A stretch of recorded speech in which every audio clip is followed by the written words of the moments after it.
I think without a doubt, the single most frustrating aspect about these midterms is how freaking long it takes for results to come in. I mean, there we were on election day, right? That's what it's always been called, election day, not election month. Waiting into the wee hours of the night to find out the results from a number of races we care about. And those results never came in. I mean, it didn't matter how late you stayed up.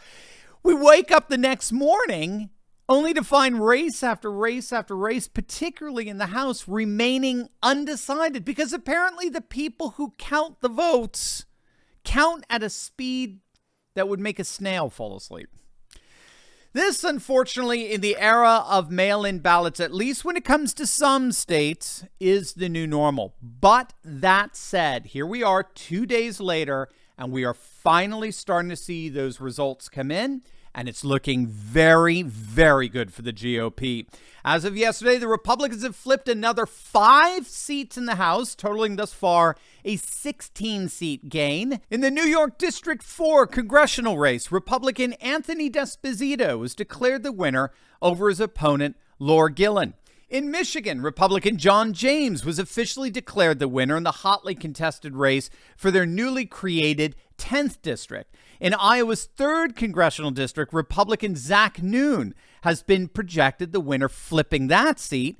And as part of the Florida red wave, it was announced last night that Anna Paulina Luna, a 33-year-old Air Force veteran, officially flipped Florida's 13th congressional district. Finally, yesterday, it was officially announced that Republican Derek Van Order flipped Wisconsin's 3rd congressional district, making Van Orden the very first Republican to win that seat in nearly 30 years. So altogether, we're looking at a net pickup thus far of 16 seats. Not bad. Not bad at all. And there's still plenty more races to be called. As Dick Morris noted yesterday, we have to remember that this is the second election in a row where Democrats have lost seats in the House. They stormed into power back in 2018, picking up 41 seats, but they lost 15 seats in 2020, and now they've lost at this point 16 in 2022. So thus far, that's a net gain of 31 GOP seats over the course of these 2 elections,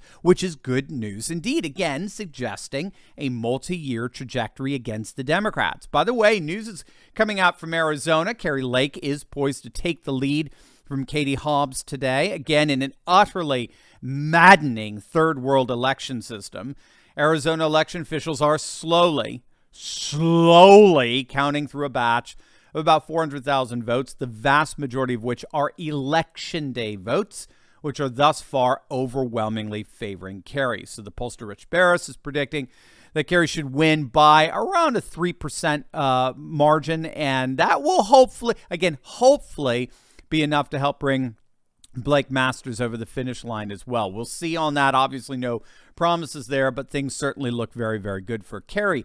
Over in Nevada, the Republican Adam Laxalt continues to hold on to his lead over the Democrat incumbent Catherine Cortez Masto, but you know, my only concern, I got to tell you, with Nevada is, they just keep finding votes. In other words, unlike Arizona, votes keep coming in. And this is where the Republican leadership is such an abject failure.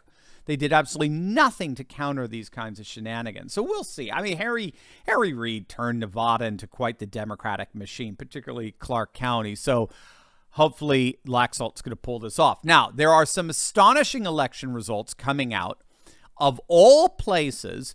New York, that's right. Republicans have won 10 key races throughout the state, netting 4 new pickups, including the seat held by Democrat and chairman of the House Democrats campaign arm, Sean Patrick Maloney. He's the first chairman of the Democrats campaign arm to lose his own House seat in 42 years. It was a real shocker. And look at what happened in Long Island. For the very first time in decades, all 4 of Long Island's congressional representatives are now Republicans. The GOP swept all 4 races, flipping their 2 blue seats red. It was an incredible red wave in New York. Lee Zeldin, God bless that guy. He did better than any Republican gubernatorial candidate in decades since George Pataki, who himself ended up becoming a presidential contender.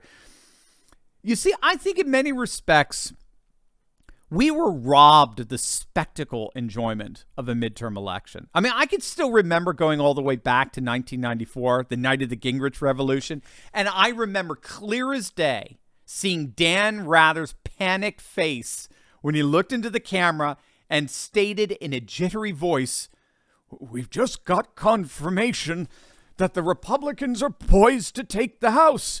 The Republicans are poised to take the House." Now, that announcement was around 10 or 10:30 at night. We knew back in the good old days when we could, count a few 100,000 ballots within hours. We knew the result of an election within hours of the polls closing. And that's what made the spectacle of elections so alluring for so many of us. What these mail-in elections are doing is they're robbing us of that.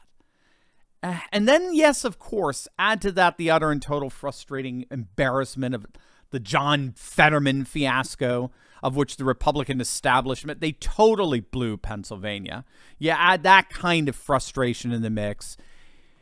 It just made these midterms confusing, confounding, and in the end, utterly, utterly disappointing. And now that all the dust of that disappointment is starting to clear, we are beginning to see the makings of a pretty impressive midterm, especially when you combine the congressional gains with the gains we made in 2020.